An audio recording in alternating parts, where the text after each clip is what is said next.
Olá pessoal, que Deus abençoe a todos. Eu estou com a Bíblia aberta no livro de João, capítulo 3. Eu quero ler o versículo 16 até o versículo 19 para nossa edificação. Está escrito assim: Porque Deus amou o mundo de tal maneira que deu o seu Filho unigênito, para que todo aquele que nele crê não pereça, mas tenha a vida eterna.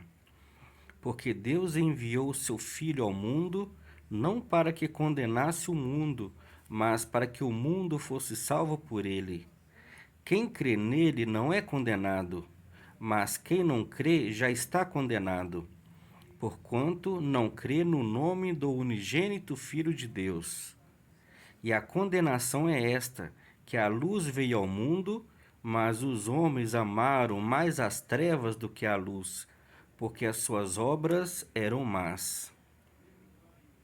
Então aqui está falando, versículo 16, no início dele, que Deus amou o mundo de tal maneira que deu o seu Filho unigênito. Nós vemos aqui o amor de Deus por todos nós. Deus, ele provou o amor dele por todos nós, quando ele envia Jesus, o seu Filho, o seu único Filho, seu Filho Santo, que nunca pecou. Quando Deus envia ele para morrer na cruz do Calvário, para salvar todos nós dos nossos pecados, sendo nós ainda pecadores, Deus provou para todos nós o quanto que ele nos ama. Porque Deus amou o mundo de tal maneira que deu o seu Filho unigênito, para que todo aquele que nele crê não pereça, mas tenha a vida eterna.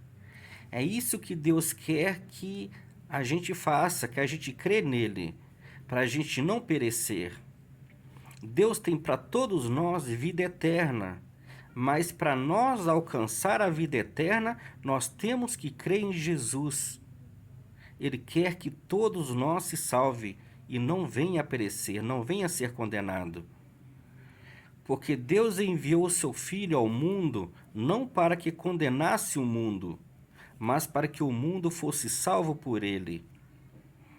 Quem crer nele não é condenado, mas quem não crê já está condenado, porquanto não crê no nome do unigênito Filho de Deus. E a condenação é esta, que a luz veio ao mundo, mas os homens amaram mais as trevas do que a luz, porque as suas obras eram más.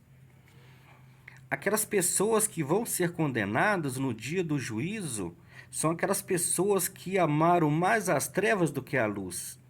São aquelas pessoas que viveram na prática do pecado, não se arrependeu dos seus pecados e não abandonou os seus pecados. São aquelas pessoas que, mesmo tendo ouvido falar de Jesus, mesmo tendo crido nele, acreditado nele, mas continuou praticando o pecado. Não renunciou, não deixou o pecado. Então tá aqui, olha, e essa é a condenação. E a condenação é esta, que a luz veio ao mundo, Jesus, mas os homens amaram mais as trevas do que a luz, ou seja, os homens amaram mais o pecado do que a luz, amaram mais o pecado do que Jesus, porque as suas obras eram más. Então, quando a pessoa está praticando essas obras de pecado, eles estão amando mais as trevas do que a luz, e esta será a condenação. Então, nós vemos que Deus nos amou tanto que enviou Jesus para morrer por nós, para nos salvar do nosso pecado, para nós não perecer, para nós não ser condenado, mas para nós termos vida eterna. Então nós vemos aqui que existe a condenação para aqueles que viveu na prática do pecado e existe a salvação, a vida eterna para aqueles que creem em Jesus. Amém?